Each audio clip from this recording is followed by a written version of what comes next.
그가 이르되 아니라 나는 여호와의 군대 장관으로 왔느니라. 얼굴을 땅에 대고 엎드려 절하고 그에게 이르되 내 주여 종에게 무슨 말씀을 하려 하시나이까. 여호와의 군대 장관에게 이르되 내 발에서 신을 벗으라. 내가 선 곳은 거룩하니라 하니 여호수아가 그대로 행하니라.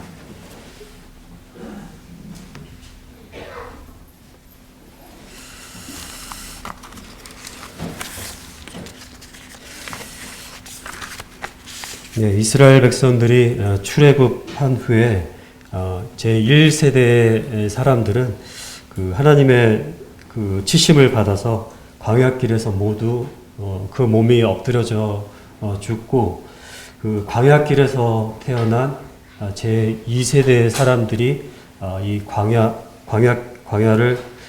생활을 마치고 가나안에 들어가게 됩니다. 지금 5장 이곳에서 길갈에서 하나님은 백성들에게 할례를 받도록 명령하시는데, 이때 할례를 받음으로 비로소 애굽의 수치가 물러갔다라고 말을 하고 있습니다.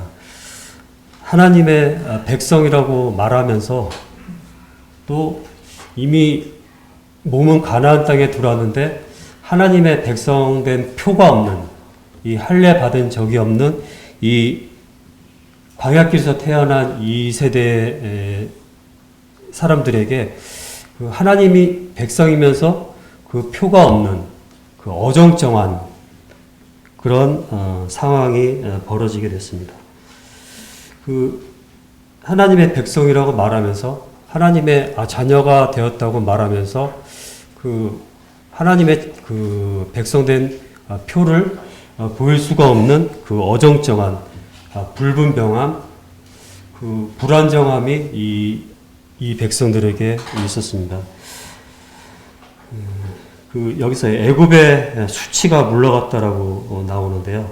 여기서 그 수치라고 사용된 그 이제 영어 성경 같은 경우는 리프로치라는 단어가 사용되고 있는데, 수치라는 뜻도 있지만 비난, 책망이라는 뜻이 있습니다. 그래서 애굽 사람들의 비난, 이미 애굽을 떠나온 지가 40년이 지났는데 이 시점에서도 애굽 사람들이 퍼부었던 그런 비난들, 그렇게 나가지 말라고 그랬는데 나가서 그렇게 사는 거야?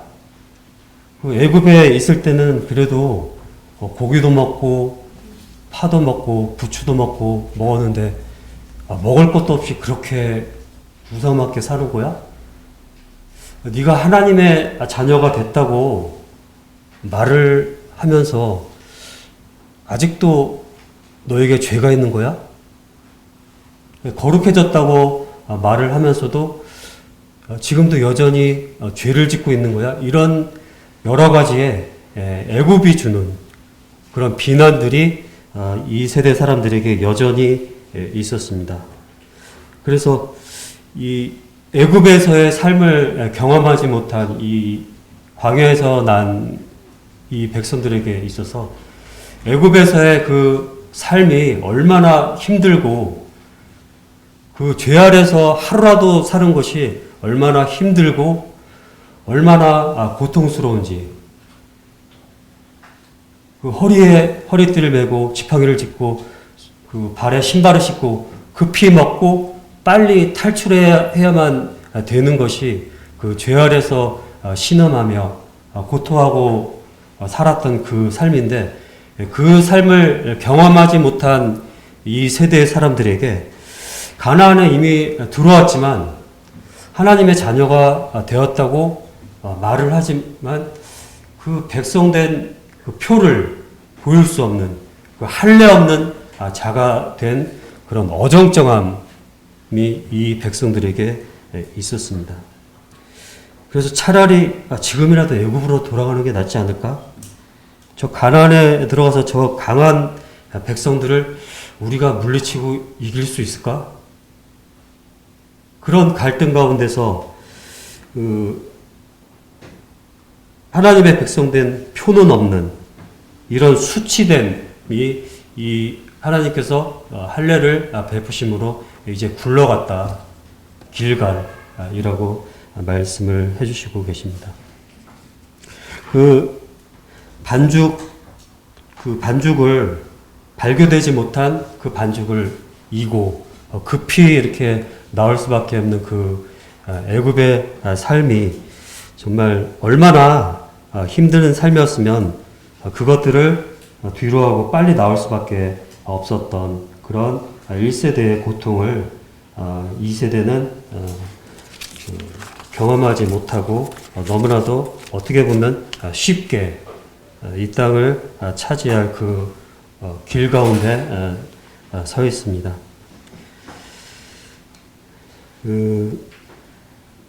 이제 광야 생활을 마치고 이제 그 가나안을 입성함으로써 그 맞춰지는 40년의 세월이 우리는 이제 며칠 후 요단강 건너가 만 날이 익숙하잖아요. 그래서 요단강을 건너므로써 그 앞에서 요단강을 건너는 그 말씀을 들으셨잖아요. 그래서 요단강을 건너므로써 이 광야의 생활이 맞춰지고 가나안의 생활이 시작되던 걸로 이렇게 알기가 쉬운데 사실은 그 세넷 시내라는 그 시내가 있습니다. 그래서 이 세넷 시내를 건너감으로 이 광야의 40년의 삶을 마치게 됩니다. 신명기 2장에서는 읽어보겠습니다. 이제는 너희가 일어나서 세넷 시내를 건너가라 하시기로 우리가 세넷 시내를 건넜으니 가데스 바네아에서 떠나 세넷 시내를 건너기까지 38년 동안이라. 이때에는 그 시대의 모든 군인들이 여호와께서 그들에게 맹세하신 대로 진영 중에서 다 멸망하였나니. 그래서 이 시대에 살았던 1세대의 사람들은 하나님의 그 심판을 받아서 모두 멸망을 했고, 그래서 비로소 세렛 시내를 건너므로 광야의 삶이 마치고 이제 가나안의 삶이 시작이 되게 됩니다. 그 애굽을 탈출한 게 6월절 때 탈출을 했잖아요. 근데 이제 민수기에 보면은 그 애굽을 나온 후에 첫 번째 그 6월절을 지키는 장면이 나오죠. 그래서 1년이 지났다는 얘기잖아요. 그래서 그 다음에 이제 가데스 바네아에서 정탐을 하게 되는데 이게 또 1년 정도가 흘러서 2년 정도가 됩니다. 가데스 바네아까지. 그래서 가데스 바네아에서 세렛 시내를 건너기까지가 38년이다. 그래서 2년하고 38년 합하면은 광야의 40년의 세월이 되게 됩니다. 그 요한복음 5장에서는 38년 된 병자가 나옵니다. 읽어보겠습니다. 거기 38해 된 병자가 있더라. 예수께서 그 누운 곳을 보시고 병이 벌써 오래된 줄 아시고 이르시되 내가 낫고자 하느냐. 병자가 대답하되 주여 물이 움직일 때에 나를 못에 넣어주는 사람이 없어 내가 가는 동안에 다른 사람이 먼저 내려가나이다. 예수께서 이르시되 일어나 내 자리를 들고 가라 하시니. 우리가 이제 지금 코로나가 유행을 해가지고 지금 몇 개월 사실 안 됐잖아요. 한 달 두 달 이제 집에 있고 이제 병 걸릴까봐 조심하고 몇 개월 안 됐는데도 지긋지긋하잖아요. 근데 38년 동안 이 병제의 삶을 산 이 삶이 우리가 김병에 효자 없다고 병에 1년, 2년만 가도 굉장히 힘들잖아요. 본인도 힘들고 돌보는 사람들 힘들고 그런데 이 38년 동안을 이 투병 생활을 한 이 사람이 그 물이 동할 때 천사가 물을 동하게 할 때에 누구든지 먼저 들어가는 자가 낫는다. 이 말을 굳게 믿고 38년 동안 그곳에서 기다렸는데 다른 사람이 먼저 들어가는 거예요. 그래서 38년을 기다리고 하다가 이 투병의 생활이 38년이 흘러버렸습니다. 근데 주님께서 이 사람을 찾아오셔서 만나주시고 한마디의 말로 이 사람의 병을 낫게 하십니다. 내 자리를 들고 걸어가라. 먼저 들어가는 자는 병이 낫는다. 모든 율법을 다 지키면 천국에 들어간다. 아무리 어렵다고 하지만 1등하면 돼. 가슴으로만 울어야 했던 정복자의 이야기 이래가면서 고시 합격만 하면은 지금까지의 네 고생은 이제 끝이야. 그때부터 출세의 삶이 열리고 새로운 삶이 시작되고 그동안 너를 안타깝게 봤던 사람들이 오히려 너를 부러워하게 될 거야. 어렵다는 말은 루저들이나 하는 얘기야. 1등 하면 돼. 하지만 1등을 하고 먼저 들어가고 그 후에 행복했다는, 그 병이 나았다는 사람의 말을 들어본 적이 없습니다. 주님께서 비로소 오셔서 한마디의 말씀으로 이 사람을 치료하시고 그랬을 때 이 사람의 38년의 투병 생활이 끝나게 됩니다. 이 광야를 38년이나 방황했던 그 40년으로 우리가 알고 있잖아요. 이 하나님 앞에서 이스라엘이 얼마나 중한 병자인가. 그 병이 깊을 대로 깊어져서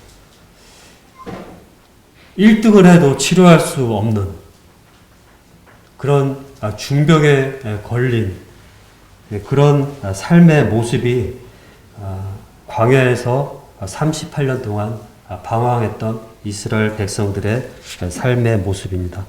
그들은 하나님의 치심을 받아서 한 사람도 가나안 땅에 들어가지 못하고 그 광야 길에서 그 몸이 엎드러져서 죽게 됩니다. 우리가 참 하나님 앞에서 이렇게 심각한 병자이다. 이 하나님 앞에서 이 병이 쉽게 고쳐지지가 않습니다. 우리 주님만이 그 병을 고쳐주실 수가 있습니다. 우리가 그 본성을 거스려 원 가지에 접붙임을 받았다. 이 말씀을 좀 깊이 묵상해 보시기 바랍니다. 그 좋은 가지에, 좋은 원가지에 우리가 접붙임을 받았지만, 하나님의 자녀가 되었지만, 우리는 우리의 원래 가진 그 본성을 거슬려서 그 좋은 가지에 하나님께 접붙임을 받았습니다. 그래서 본성을 거슬렸다고 하는 그 말뜻에는 그 본성이 쉽게 고쳐지지가 않는다. 하나님의 자녀가 된 명목은 있지만, 명목이란 말이 좀 좋게 쓰일 때도 있고 좀 안 좋게 쓰일 때도 있어요. 그래서 신분은 하나님의 자녀의 신분을 획득을 했지만 우리의 상태는 아직도 광야의 길을 걷고 있고 이 본성이 우리에게 여전히 살아서 움직이는 것을 보게 됩니다. 그래서 이 본성이 우리가 구원받았는데, 구원받은 건 확실한데 나도 모르게 막 올라오는 거예요. 그리고 어떨 때는 많이 죄가 없어진 것 같아 이렇게 느끼기도 하고, 이 정도면 많이 이렇게 거룩한 삶을 하나님의 자녀로서 살아온 것 같아 이렇게 생각이 들 때도 있습니다. 그렇지만 이제 밑에 가라앉았던 그 침전물들이 그거를 수저로 휘저었을 때 다시 위로 올라오는 것처럼 어느 순간 그 죄의 본성이 우리에게 올라와서 우리도 나에게 이런 것들이, 악한 것들이 있었던 거 하고 놀라는 경우가 있습니다. 이 할례받지 못한 하나님의 백성된 표가 없던 이 2세대, 3세대 사람들에게 이 어떤 제2의 표가 필요한 건가? 할례 같은 표가 하나님의 자녀에게 구원받은 이후에도 필요한 건가? 어떤 제2의 계기가 우리에게 여전히 필요한 건가? 뭐 제2의 축복 뭐 그런 게 있잖아요. 그래서 이제 어떤 분들은 우리가 이제 성도들은 침례 받아서 교회 성도로 영접이 됐잖아요. 근데 침례를 한 2번 정도 받는 분들이 있어요. 보면은 저는 지금까지 사실은 제가 구원을 안 받았어요. 다시 간증하고요. 다시 침례 받을게 해가지고 침례를 한 2번 정도 받는 분들이 가끔 있어요.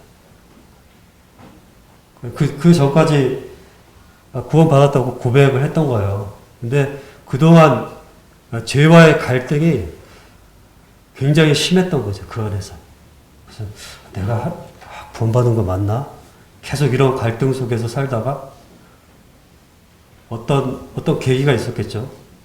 어떤 말씀이 자기를 주장해서 그 확신에 이르게 됐을 수도 있고 어떤 하나님께서 계기를 주셨을 수도 있습니다. 그래서 제2의 축복 뭐 이런 것들이 우리에게 필요한 건가?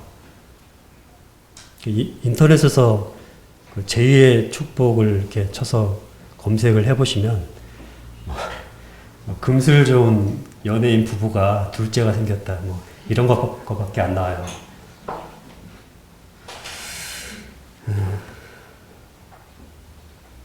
다른 성도들을 교회 와서 보면은 그 천국의 꽃밭을 걷고 있는 것 같은데 내 안에는 그 여전히 죄와의 갈등이 있고 막 속에서 부글부글 막 난리가 나고 있고 아직도 싸우는 소리가 요란하게 나고 있는데 그런 성도들을 보면은 어쩐지 자괴감이 들기도 하고 내가 정상인 게 맞나? 이런 생각을 하게 되기도 합니다. 그 하나님의 구원하시는 계획은 우리를 부르시고 우리를 의롭다 하시고 우리를 거룩하게 하시고 성화하시고 우리를 영화롭게 하시는 이런 과정들은 이 한순간에 일어나는 것이 아니라 우리를 부르신 이후에 전생애적으로 일어나고 그 하나님의 구원의 계획은 굉장히 깊고 긴 것을 보게 됩니다. 그 성화라고 하는 이런 과정이 단번에 이루어지지는 않는 것 같습니다. 하나님의 성품을 담는 것이 성화의 과정이라고 생각이 됩니다. 말씀들을 좀 찾아보도록 하겠습니다. 화면을 보시면 되겠습니다. 나오나요?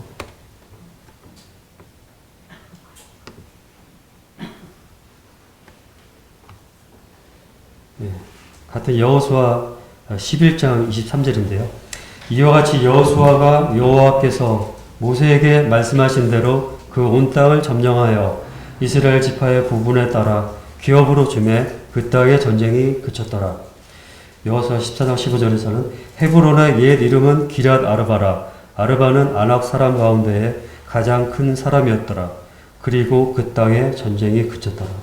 13장 1절 여호수아가 나이가 많아 늙음에 여호와께서 그에게 이르시되 너는 나이가 많아 늙었고 얻을 땅에 매우 많이 남아있도다. 그 온 땅을 점령함에 그 땅에 전쟁이 그쳤다고 어떤 데서는 이렇게 나와 있고요. 또 반면에 여호수아에게 이르시되 네가 나이 많아 늙었지만 네가 얻어야 될 땅에 얻어야 될 가나안 땅에 남은 것은 아직도 많다. 이렇게 말씀하십니다. 또 말씀을 더 보겠습니다. 15장 63절 예루살렘 주민 여비스 족속을 유다 자손이 쫓아내지 못하였으므로 여비스 족속이 오늘까지 유다 자손과 함께 예루살렘에 거주하니라. 17장 12절 그러나 므낫세 자손이 그 성읍들의 주민을 쫓아내지 못하며 가나안 족속이 결심하고 그 땅에 거주하였더니 이스라엘 자손이 이 가나안에 있는 족속들을 쫓아내지 못했다고.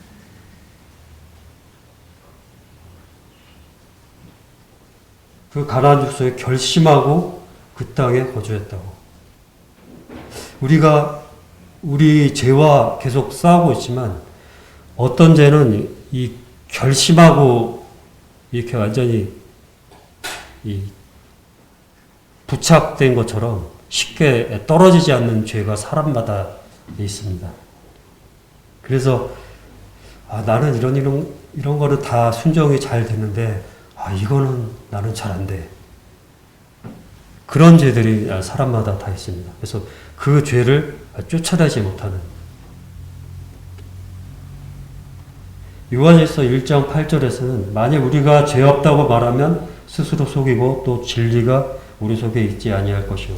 같은 요한일서 3장 9절에서는 하나님께로부터 난 자마다 죄를 짓지 아니하느니.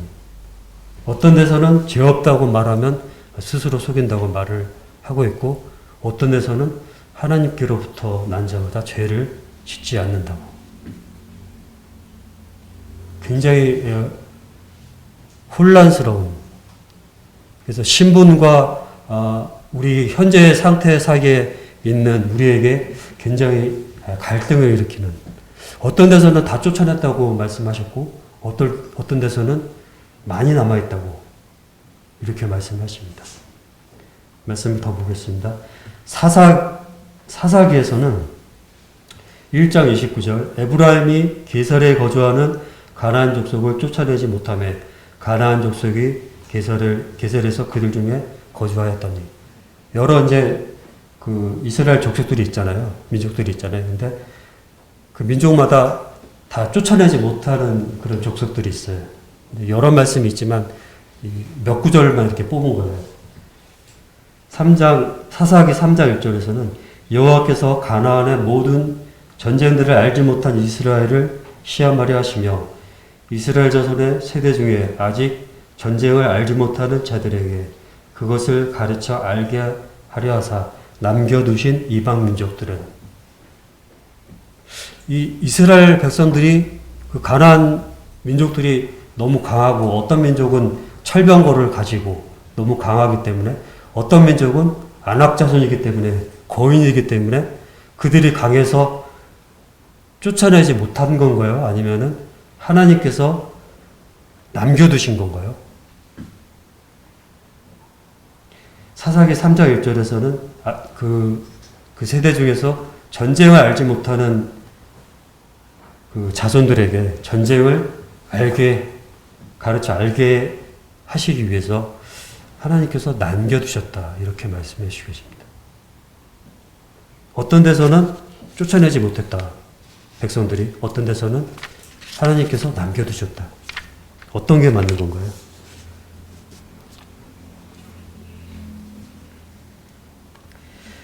출애굽기 23장 28절에서는 내가 왕벌을 내 앞에 보내리니 그 벌이 히위 족속과 가나안 족속과 헷 족속을 내 앞에서 쫓아내리라. 29절 그러나 그 땅이 황폐하게 되므로 들짐승이 번성하여 너희를 해할까 하여 1년 안에는 그들을 내 앞에서 쫓아내지 아니하고 내가 번성하여 그 땅을 기업으로 얻을 때까지 내가 그들을 내 앞에서 조금씩 쫓아내리라. 하나님께서 이 이스라엘 백성들이 가나안에 입성해서 그 이방 민족들을 쫓아내는데 그 앞서서 왕벌을 보내서 그 왕벌을 통해서 그 민족들을 쫓아내겠다. 왕벌이 뭔지는 분명하진 않아요. 그리고 쫓아내는데 단박에 쫓아내지 않고 한 번에 그냥 박멸을 이렇게 해버리면 좋은데 그렇게 하지 않고 그 땅으로 기업을 얻을 때까지 그 이방 민족들을 조금씩 쫓아내겠다고 이렇게 말씀하십니다. 우리 안에 있는 죄를 구원받을 때 완전히 그냥 없어졌으면 좋잖아요. 근데 그렇게 하지 않으시고 이 성화의 과정은 긴 과정으로 예수 그리스도께서 십자가의 보혈로 그 죄는 완전히 해결을 하셨지만 우리 안에는 아직도 그 죄의 세력이 여전히 남아 있습니다. 그래서 지금 조금씩 쫓아내고 있습니다. 오해만 하지 않으시면 우리는 매일 구원을 받고 있습니다. 또 이제 같은 여호수아 9장에서는 여기 말씀을 준비를 했는데요. 그 기브온 족속들이 그 이스라엘 민족을 속이는 장면이 나와요. 기브온 주민들이 이제 그 가나안 왕들이 이제 막 떨었잖아요. 이스라엘이라는 민족이 애굽에서 올랐는데 굉장히 강해서 여러 민족들을 막 멸절시킨다더라. 그러면서 막 떨었잖아요. 그 오금이 저렸잖아요. 그래가지고 이거 안 되겠다. 뭔가 수를 내야겠다. 우리가 이기지 못할 건 분명한데 조금씩 우리를 멸절시킬 건데 어떤 계책을 하나 세워야겠다. 그래가지고 우리가 가가지고 이스라엘 민족하고 화친을 해야겠다 생각을 해서 멀리 있는 민족인 것처럼 그 헤어진 신발을 신고 헤어진 옷을 입고 그 헤어진 그 가죽 부대를 들고 가방을 들고 그래서 음식을 가져왔는데 다 말라 빠져가지고 곰팡이 난 그런 음식을 자루에다 넣어가지고 와가지고 우리는 먼 데서부터 왔습니다. 먼 원방에서부터 왔습니다. 이렇게 속여가지고 보세요. 우리 올 때는 신발도 새 신발이었는데 워낙 멀리서 오다 보니까 신발도 낡아 빠졌고 이제 음식도 이렇게 말라 비틀어져가지고 이 곰팡이가 났습니다. 우리는 멀리서 온 사람입니다. 이래가지고 이스라엘 민족을 속여서 그럼 우리와 같이 평화조약을 맺읍시다 해서 그 하나님께 묻지 않고 평화조약을 맺어버립니다. 근데 그러고 보니까 멀리서 온 민족이 아니고 옆에 있었던 민족인 거예요. 이거 속았다. 어떻게 하지? 벌써 맹세를 해버렸는데 맹세하면 바꿀 수가 없잖아요. 이 기브온 족속이 꾀를 내가지고 멀리 있는 그 진멸해야 될 그 대상이었는데 멀리 있는 민족인 것처럼 속여가지고 우리가 그 구원받고 하나님 안에 오래 있고 거룩한 생활을 오래 지속하고 또 사람들에게 칭찬을 받고 하다 보면 우리 안에 있는 죄가 멀리 있는 것처럼 착각을 하게 됩니다. 내 안에 있는 죄가 멀어진 것처럼 이렇게 잘못 생각을 하게 됩니다. 근데 그 죄가 멀어진 게 아니고 내 안에 가까이 여전히 있는 거예요. 다만 그 죄가 활동을 안 했을 뿐이지. 밑에 가라앉았을 뿐이지 여전히 그 죄의 세력은 여전히 남아있었을 뿐이라는 사실입니다. 그 교회의 일꾼이 되면은 우리가 좀 빠지게 되는 그런 위험성들이 하나가 교회에서 그 일을 맡고 또 사람들의 칭찬을 듣고 또 거룩하다 이렇게 소리를 듣고 이러면은 자신이 되게 거룩해진 것처럼 이렇게 착각을 하게 됩니다. 그래서 그때 되게 시험을 받게 돼. 죄에 빠지기가 쉬운 일꾼들조차도 그런 위험성이 있습니다. 그 마지막 부분 이제 13절에 보면은 이제 여호와의 군대 장관이 나오는데 그 여호수아가 여리고에 가까이 이르렀을 때 눈을 들어 본즉 한 사람이 칼을 빼어 손에 들고 마주 서 있는지라 여호수아가 나아가서 그에게 묻되 너는 우리를 위하느냐 우리의 적들을 위하느냐 하니 그가 이르되 아니라 나는 여호와의 군대 대장으로 지금 왔느니라 하는지라 여호수아가 얼굴을 땅에 대고 엎드려 절하고 그에게 이르되 내 주여 종에게 무슨 말씀을 하려 하시나이까. 그 성경에 보면은 이제 여호와의 사자가 나타나는 장면들이 많이 있는데, 그럼 이 여호와의 사자가 천사냐 아니면 하나님께서 직접 나타나신 거냐, 어떻게 구분하냐면요, 경배를 받느냐 안 받느냐를 보면 됩니다. 천사는 하나님의 종이기 때문에 경배를 할 수가 없습니다. 경배를 받지 않습니다. 근데 경배를 받는 분은 하나님밖에, 오직 하나님밖에 없습니다. 그래서 여기 나타나신 여호와의 군대 대장으로 오신 분은, 그 사람의 모습으로, 인자의 모습으로 오신 분은 삼위 중에 그 2위인 예수 그리스도잖아요. 사람의 모습으로 오시잖아요. 그래서 우리 주님께서, 그리스도께서 사람의 모습으로, 여기서는 군대의 대장으로 왔다고 말씀을 해주시고 있습니다. 우리 주님이 아들을 낳으려니 이름을 예수라 하라. 그리스도 예수시잖아요. 근데 여호수아가 예수인 거 아세요? 여호수아가 예수라는 이름하고 똑같은 이름입니다. 그러니까 하나 더 있어요. 호세아. 여호수아, 호세아, 예수가 똑같은 이름입니다. 그래서 여호수아가 가나안에 입성하면서 중요한 싸움을 다 싸우잖아요. 그래서 용사처럼 선봉에 서서 그 가나안 백성들을 물리치는, 전쟁을 수행하는 그 군대 대장의 역할을 하잖아요.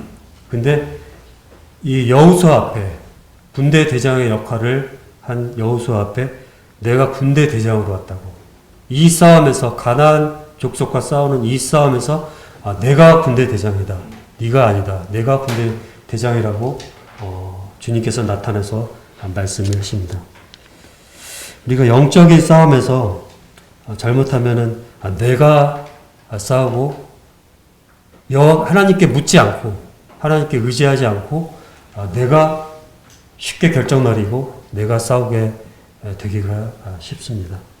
그렇지만 이 성화의 가정에 있는 이 영적인 싸움, 이 죄와의 평생 거쳐서 싸워야 될 우리에게 하나님께서, 주님께서 군대 대장임을 우리에게 분명히 말씀을 하십니다. 우리는 그 복음을 믿고 이제 구원받은 이후에 복음은 이제 부도자들에게 필요한 것이지, 이렇게 생각하기가 쉽습니다. 근데 복음에는 하나님의 의가 나타나서 믿음에서 믿음에 이르게 한다고. 그래서 처음에 시작한 믿음으로부터 큰 믿음으로 이르게 하는 게 복음입니다. 그래서 그 아들의 복음 안에서 우리가 계속해서 성화의 가정을 갖게 되고, 그 복음으로 우리가 점점 더 거룩하게 됩니다. 그래서 그리스도 예수가, 구원자, 구세주이신 예수가 아직 구원받지 않은 구도자들에게만 필요한 것이 아니라 여전히 하나님의 자녀된 성도들에게도 그리스도 예수가 동일하게 계속 필요합니다.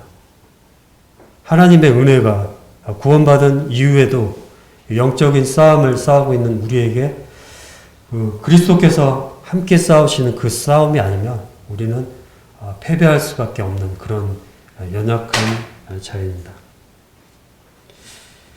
사실 우리에게는 예수 그리스도의 그 피 묻은 십자가의 그 표, 내가 예수의 흔적을 가졌다고 고백한 사도 바울과 같은 그리스도의 십자가의 그 표 외에는, 그 믿음 외에는 다른 표가 필요가 없는 것 같습니다.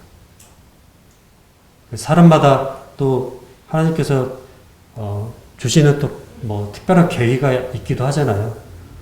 또 잘못 살고 있으면 고난을 주시기도 하고, 어떤 징계를 주시기도 하고, 그래서 특별한 경험을 주시기도 하고, 그렇지만 우리에게는 제2의 다른 표가 필요치 않은 것 같습니다.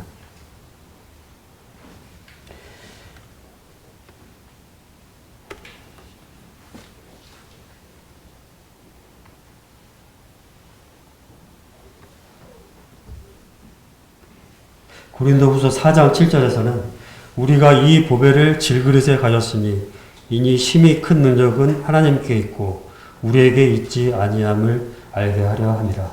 우리가 하나님의 영생을 선물로 받았지만, 그래서 우리가 존귀하게 됐지만, 하나님의 자녀가 됐지만,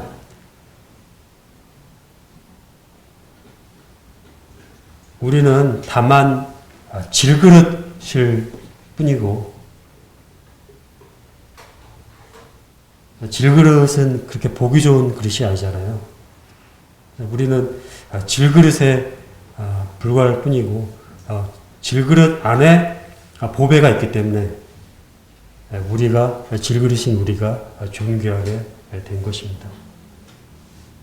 그래서 우리는 구원을 받았지만, 보배를 받았지만 여전히 질그릇이고 여전히 하나님 앞에 연약한, 하나님의 은혜가 아니면, 하나님의 은혜가 지금도 나를 붙들고 견인해 주시지 않으면 쉽게 죄에 빠지게 되고 쉽게 실패할 수밖에 없는 그런 연약한 자들입니다. 고린도후서 4장 10절에서는 우리가 항상 예수의 죽음을 몸에 짊어지면 예수의 생명이 또한 우리 몸에 나타나게 하려 함이라. 그래서 예수의 죽음을, 우리 주님께서 죽은 그것을 매일매일 짊어지고, 그랬을 때 우리 안에 예수의 생명이 우리 죽을 몸에 나타난다고 말씀을 해주십니다. 아론의 쌍난 지팡이가요, 지팡이는 죽은 나무잖아요. 뻣뻣하게 마른 죽은 나무잖아요. 근데 그 죽은 나무에서 싹이 움돋는, 생명이 움돋는 것. 하나님의 생명은 죽은 것 같은 우리에게 하나님의 생명을 피워내게 하셨습니다. 그 사탄이 원한 것은, 사탄이 행한 것은 하나님처럼 되려고 했잖아요. 하나님의 보좌에 올라가서 내가 하나님과 비교리라.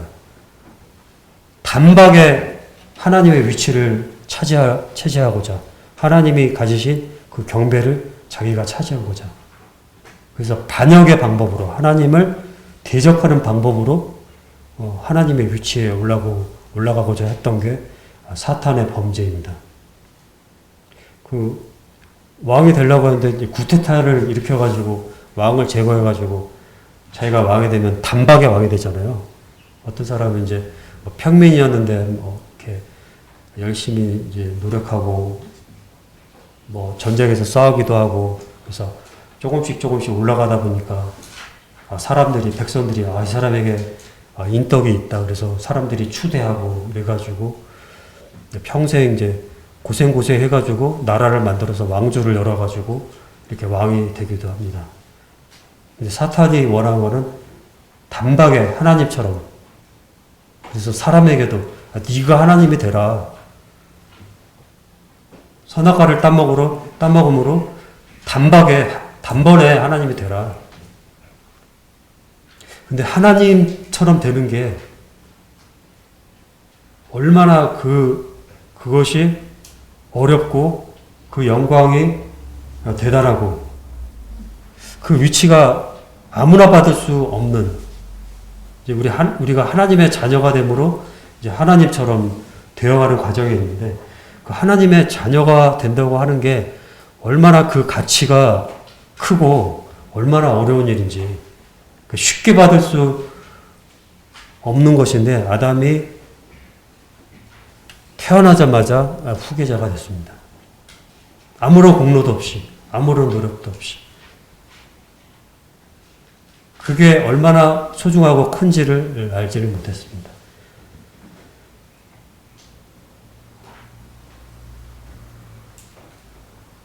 그랬을 때 하나님처럼 되는 것이 어떤 고통이나 대가도 치르지 않고 쉽게 하나님처럼 됐을 때에 빠지게 되는 그 교만함, 그 교만함이 사탄이 빠지게 된 그 교만함입니다. 그 마귀가 빠지게 된 그 교만함이 우리에게 있는 그 죄의 근본적인 모습입니다. 우리가 이제 그 반려동물들을 많이 키우는데 요즘에는 이제 고양이들 많이 키우고 이제 강아지도 많이 키우시고 그런데 제가 이제 학생 때 다니던 교회 이제 대학생 때인데 이제 그 남연 자매가 시집간 그 교회인데 그 소년연재는 되게 꼬마였을 때였어요. 근데 어떤 그 젊은 부부가 교회 강아지를 데리고 왔어요. 푸들 강아지, 그냥 여기 뭐 핀도 뽑고 이뻐요, 굉장히. 근데 만약에 여기에 누가 강아지를 데리고 오면 어떻게 되겠어요? 예배 시간에 강아지를 데리고 오면 난리가 나겠죠? 뭐 예배 뭐 분위기가 완전히 그냥 흩어지고 애들이 그냥 강아지 본이라고 난리가 날 거고. 그때는 제가 이제 예배 할 때라서 어떻게 예배 시간 교회에 개를 데리고 와. 그랬었거든요. 근데 나중에 이제 그분들을 이제 좀 이해를 했어요. 이제 자녀가 없으니까 그 강아지가 자녀나 마찬가지였던 거죠. 혼자 집에 둘 수가 없으니까 이제 데려왔던 거죠.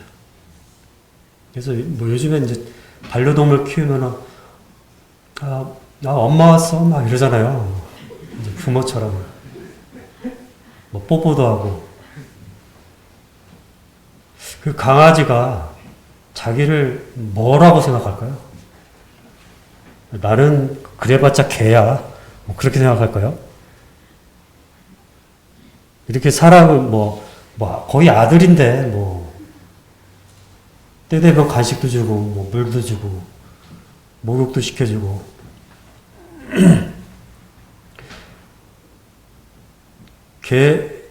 개나 고양이는 자기 얼굴을 볼까요? 늘 사람을 보겠죠? 자기가 사람인 줄로 착각할지도 모르겠어요. 이제 그런 말이 있습니다. 우리가 키우는 개는 자기가 강아지임을 잊지 않게 할 만큼의 벼룩을 가지고 있다. 자기가 사람인 줄로 착각하면서 이렇게 사는데, 그래봤자 개잖아요. 그거를 잊지 않게, 자기는 개일 뿐임을 잊지 않게 해주는 게 그 몸에 있는 벼룩. 아무리 깨끗이 해도 그 몸에서 벼룩이 나오잖아요. 우리가 그리스도 안에 있으면서 많이 거룩해진 것 같아. 이런 그 교만에 빠질 수가 있는 것 같아요. 그렇지만 우리는 우리의 낮은 몸을 그리스도의 영광의 형체로 변하게 하시는 것은 그 나라에 들어가서이지 아직은 기간이 많이 남아 있습니다. 그 전까지는 우리의 몸은 질그릇일 뿐이고 우리의 몸은 낮다. 우리는 하나님의 창조를 받은 피조물이다. 사람일 뿐이다. 그 피조물인 사람이 주님께서 천사보다 못하게 하심을 입었잖아요. 사람의 형체를 입으심으로 천사보다 못하게 됐잖아요. 그랬을 때 겉보기에는 그냥 완전한 사람이신 거예요. 근데 단박에 하나님 앞으로 올라가실 수가 있으셨잖아요. 그분은 하나님이셨기 때문에. 근데 우리가 단박에 하나님처럼 지금 성화의 과정을 그냥 팍 줄여가지고 그냥 1시간 내로 그냥 팍 줄여서 압축을 해가지고 성화를 우리 안에서 일으키셔가지고 하나님의 영광을 받고 하나님처럼 된다. 그 과정을 견뎌낼 수 있는 사람이 아마 없을 겁니다. 이사야가 이제 하나님의 영광을, 하나님의 보좌를 보잖아요. 근데 하나님의 영광을 보니까 좋다. 너한테 이런 큰 영광을 보여주시다니. 그게 아니고 아이고 난 이제 죽었다. 하나님의 영광을 보고 하나님처럼 되고 그 성화의 모든 과정을 견뎌낼 수 있는 사람이 없습니다. 우리 주님이 십자가에서 그 모든 과정을 그 몸에 받으시고 이루는 그 열매를 우리는 너무나도 쉽게, 저도 사실은 언제 구원받았는지 정확한 날짜를 모르겠어요. 그래서 이거 가짜 아니야? 그러면은 되게 위험해져요. 날짜를 모른단 말이야? 그래서 뭐 대여사스 할 때, 꼬마였을 때부터 믿으면 구원. 죄인이라는 사실은 좀 이론적인 거고 인정하긴 했는데 그렇게 지나가고. 그래서 애굽의 그 혹독한 죄 아래에서 신음한 그런 과정을 거치지 않은 사람에게는 그 어정쩡함이 있는 것 같습니다. 그래서 뭐 그런 경우는 또 이제 살면서 내가 죄인이구나. 우리는 구원받은 죄인에 불과한 사람들인가? 아니면 하나님께로부터 완벽한 의를 받은, 완벽한 거룩을 받은 사람들인가? 이런 간극 사이에서 우리의 여전한 갈등이, 심한 갈등이 우리에게 남아 있습니다. 우리는 교만해져서는 안 될 것입니다. 또 자주 겪게 되는 그런 실패와 죄에 빠짐과 넘어짐에 대해서 또 쉽게 좌절하고 용기를 잃어도 안 될 것입니다. 또 반면에 나는 어쩔 수 없어. 그런 죄를 합리화하는 그런 합리화에 빠져서도 안 될 것입니다.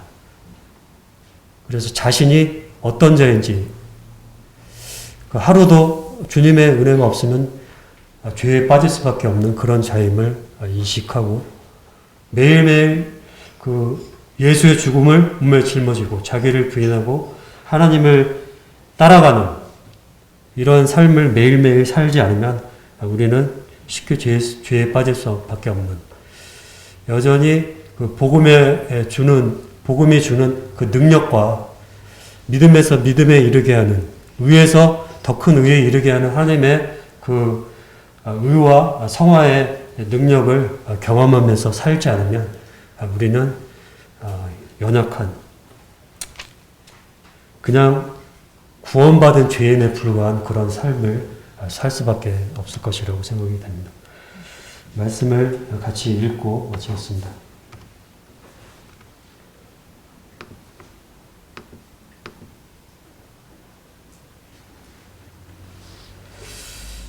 고린도후서 4장 7절 10절을 같이 읽고 마치도록 하겠습니다.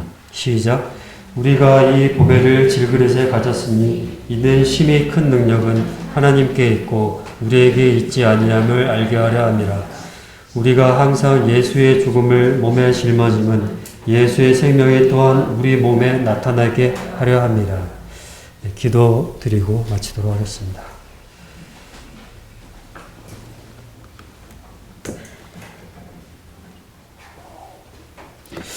주님 감사를 드립니다. 참 예수 그리스도께서